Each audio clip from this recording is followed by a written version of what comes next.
killing everyone on board. He'd never even gotten the chance to bring Karen to Fairbanks and introduce the woman he'd loved to his family. "Walker certainly does seem a lot happier these days, thanks to our cousin," Cash said, intruding into Garth's thoughts. Garth nodded as he studied his cards. Yes, Walker had become the Outlaw's cousin-in-law after marrying Bailey Westmoreland. Bailey was a cousin they hadn't known existed until it was proven that the Westmorelands and the Outlaws were related. The physical resemblance between the two families could not be disputed, although for some reason their father still would not accept the fact that the Outlaws and Westmorelands were kin.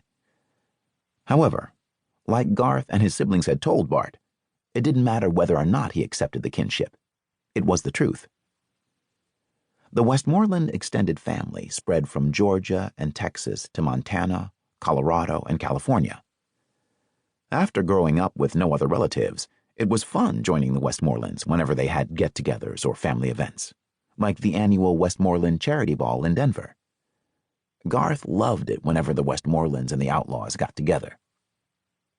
Hours later, after the poker game ended with Cash winning all their money, everyone retired to bed except for Garth and Jess. Although all 6 outlaw offspring owned homes in Fairbanks, every once in a while, to appease the old man, they would stay under his roof at the outlaw estates. Some people found it amazing that the 6 outlaw siblings were as close as they were, considering each one of them had a different mother. Unfortunately, some of those women had turned out to be gold diggers. When the divorces became final, Bart's attorneys made sure he was given full custody of his children. Garth was the oldest. His mother had been Bart's first wife and had come from a wealthy family. She had married Bart against her parents' wishes, and when her family finally got to her, she had asked Bart for a divorce. He told her he would give her one, but she couldn't take his child. In the end, she'd left without Garth. She'd remarried a couple years later, to the man her parents had chosen. After marrying her second husband, Juanita pretty much forgot Garth existed. However, his maternal grandparents had left him a pretty hefty trust fund when they died 20 or so years ago. Jessup, or Jess, as he preferred to be called, was 36 and the second oldest, and had always wanted a career in politics.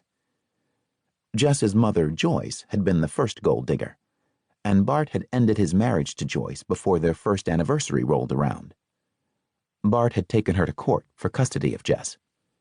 Cashin, who was usually called Cash, was 34 and the third-born son.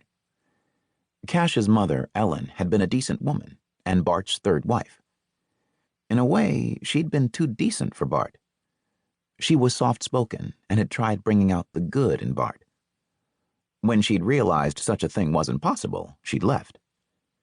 Even with Bart's threats, Ellen had called Bart's bluff and tried to take Cash with her.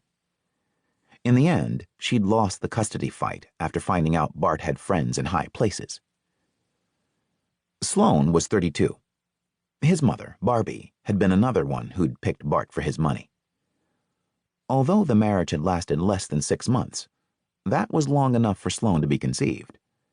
Barbie'd had no problem leaving Sloan behind, for the right amount, when she split. She hadn't been seen or heard from again. Maverick, at 29, was the youngest outlaw son, and the most womanizing. Granted, all of them enjoyed their share of the opposite sex from time to time, but Maverick had his share and then some.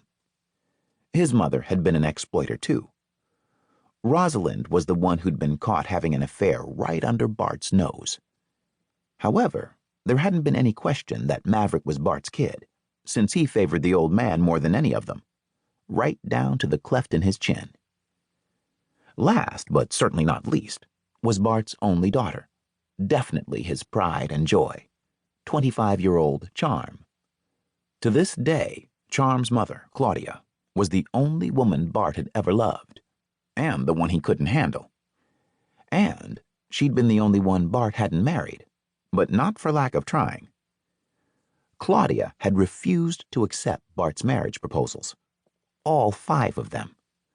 The most recent was 4 years ago, when Charm had turned 21.